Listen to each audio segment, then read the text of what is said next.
الله أكبر.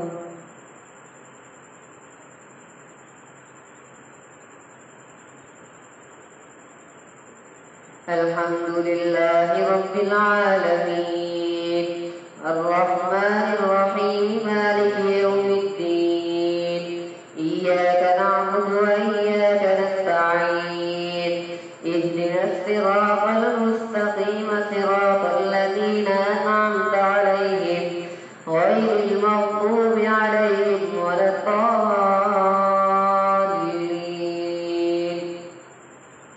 سل بني إسرائيل كم آتيناهم من آية بينة ومن يبدل نعمة الله من بعد ما جاءته فإن الله شديد العقاب.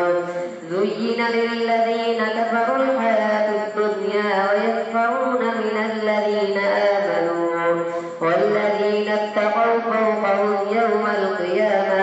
والله يرزق من يشاء بغير حساب. كان الناس أمة واحدة فبعث الله النبيين مبشرين ومنذرين وأنزل معهم الكتاب بالحق ليحكم بين الناس فيما اختلفوا فيه وما اختلف فيه إلا الذين أوتوه من بعد ما جاءتهم البينات بغيا بينهم فهدى الله الذين آمنوا لما اختلفوا فيه من الحق بإذنه والله يهدي من يشاء إلى صراط مستقيم. أم حسبتم أن تدخلوا الجنة ولما يأتكم مثل الذين خلوا من قبلكم مستهم البأساء والضراء وزلزلوا حتى يقول الرسول والذين آمنوا معه متى نصر الله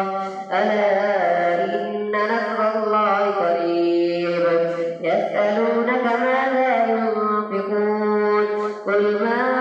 أنفقتم من خير فللوالدين والأقربين واليتامى والمساكين وابن السبيل وما تفعلوا من خير فإن الله به عليم. كتب عليكم القتال وهو كره لكم وعسى أن تكرهوا شيئا وهو خير لكم وعسى أن تحبوا شيئا وهو شر لكم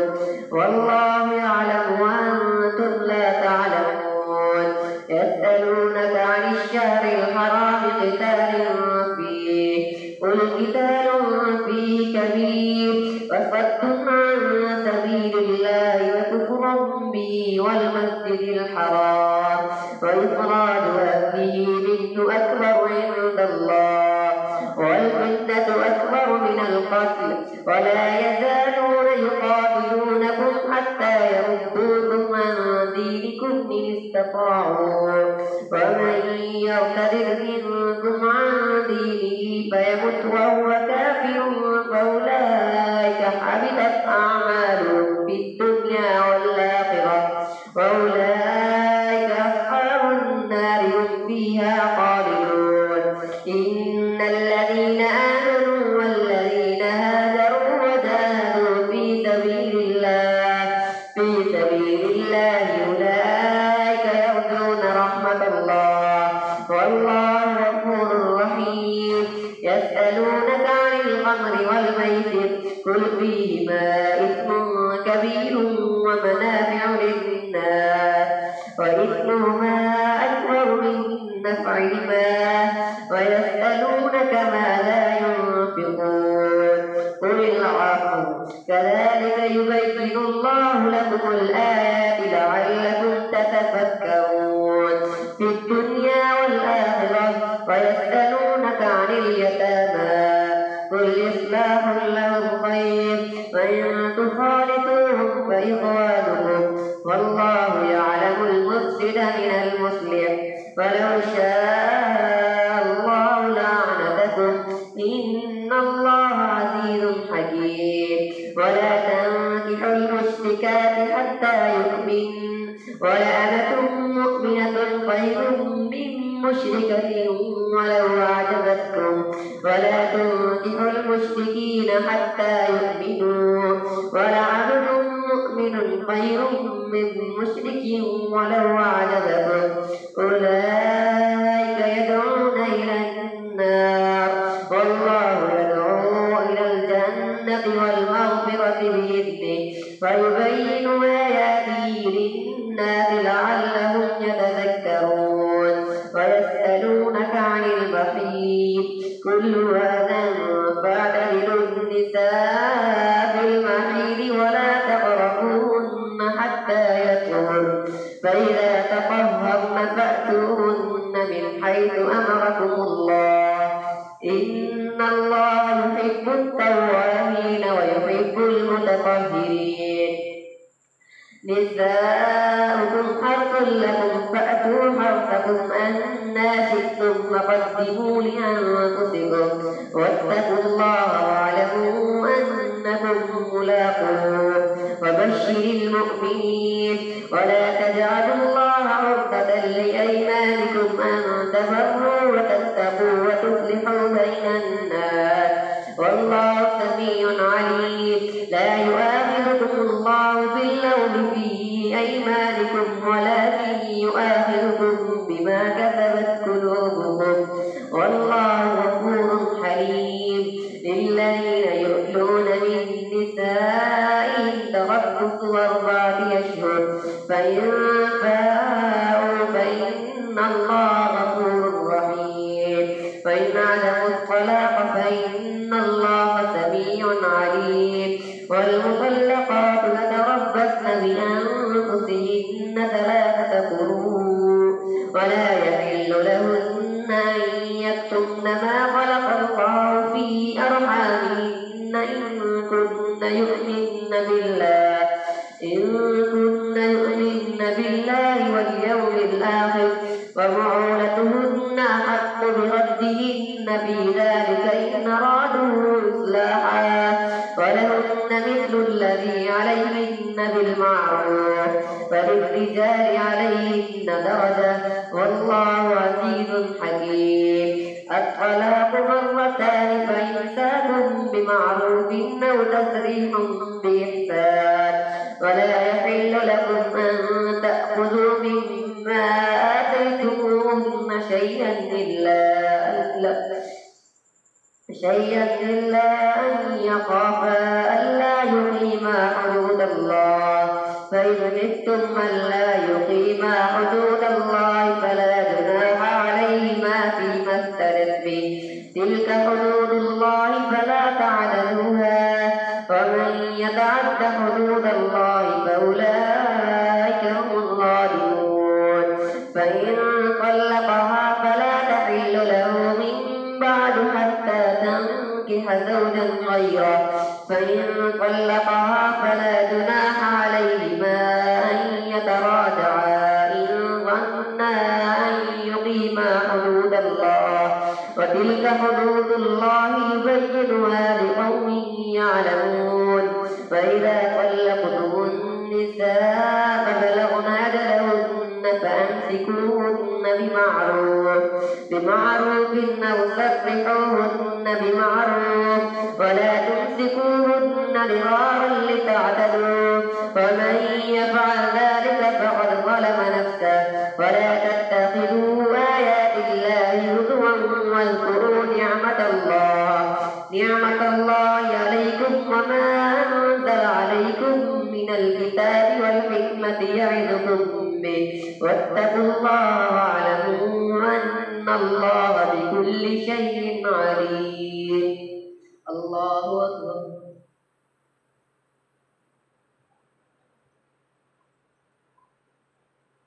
سمع الله لمن حمده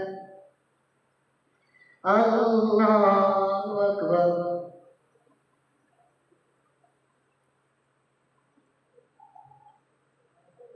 الله أكبر الله أكبر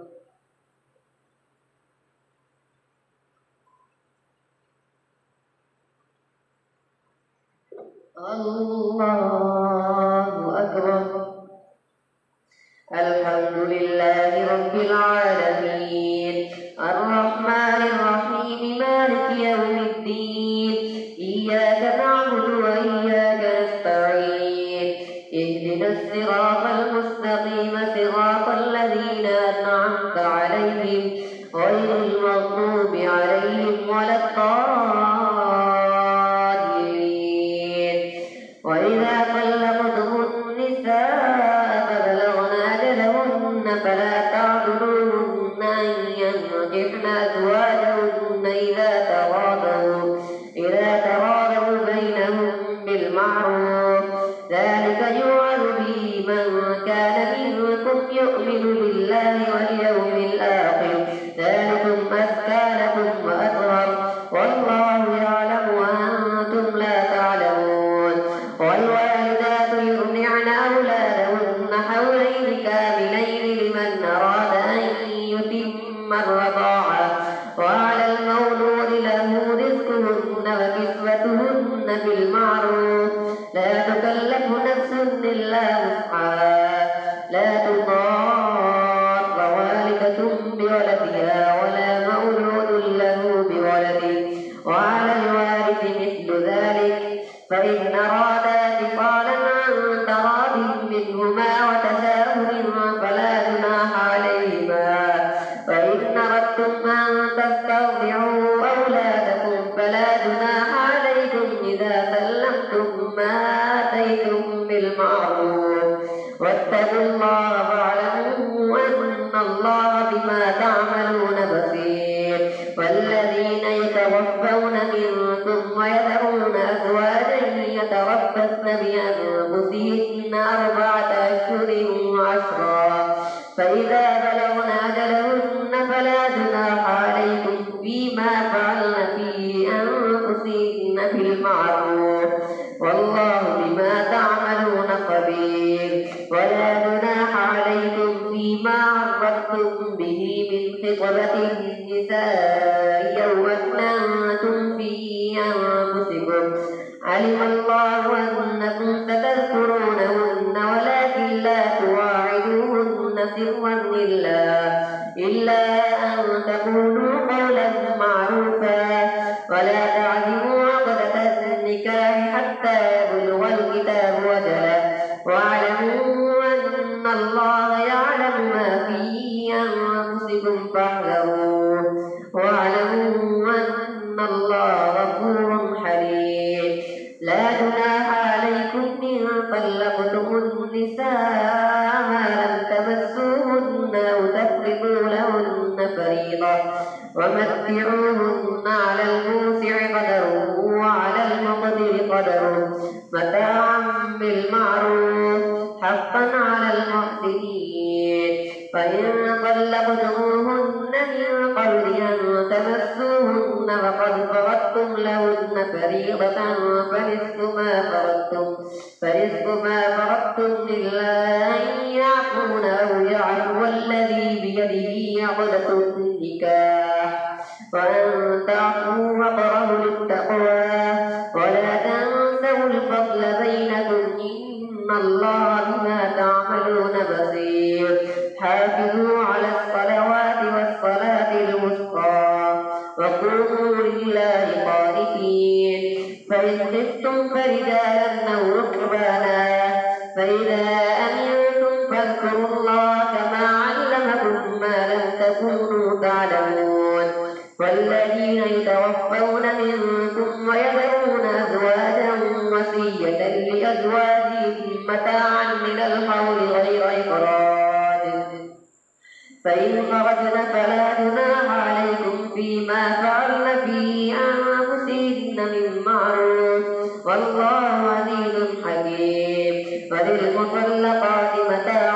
بالمعروف حقا على المتقين. كذلك يبين الله لكم آياته لعلكم تعقلون. ألم تر إلى الذين خرجوا من ديارهم وهم ألوف حذر الموت فقال لهم الله موتوا ثم أحياهم إن الله لذو فضل على الناس ولكن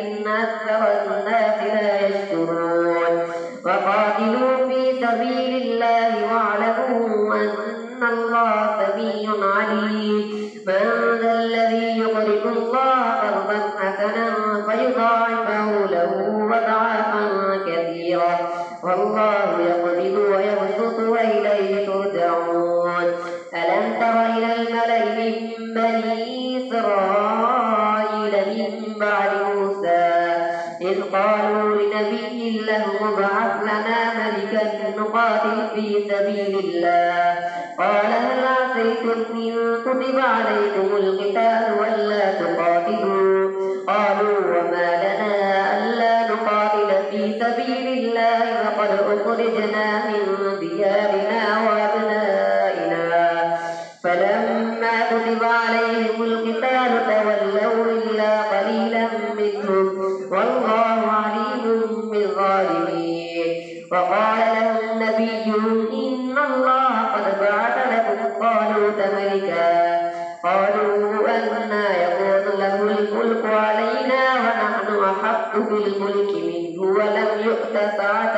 من المال قال إن الله اصطفاه عليكم وزاده بسطة في العلم والجسم والله يؤتي ملكه من يشاء والله واسع عليم. وقال لهم نبيهم إن آية ملكه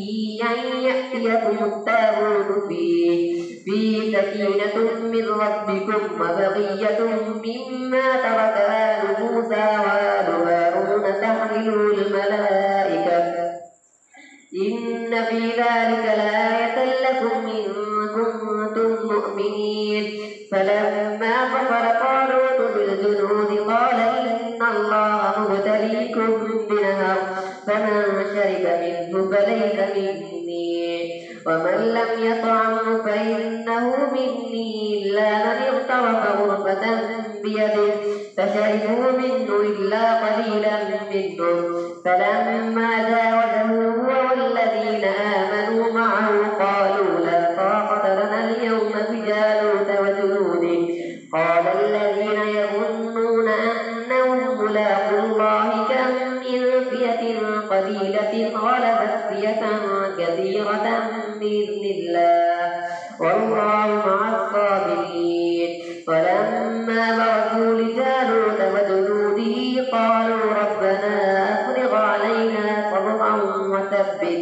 وثبت أقدامنا وانصرنا على القوم الكافرين فهزموهم بإذن الله وقتل داود جالوت وآتاه الله الملك والحكمة وعلمه مما يشاء ولولا دفع الله الناس بعضهم ببعض لفسدت الأرض ولكن الله ذو فضل على العالمين. تلك آيات الله نتلوها عليك بالحق وإنك لمن المرسلين. الله أكبر.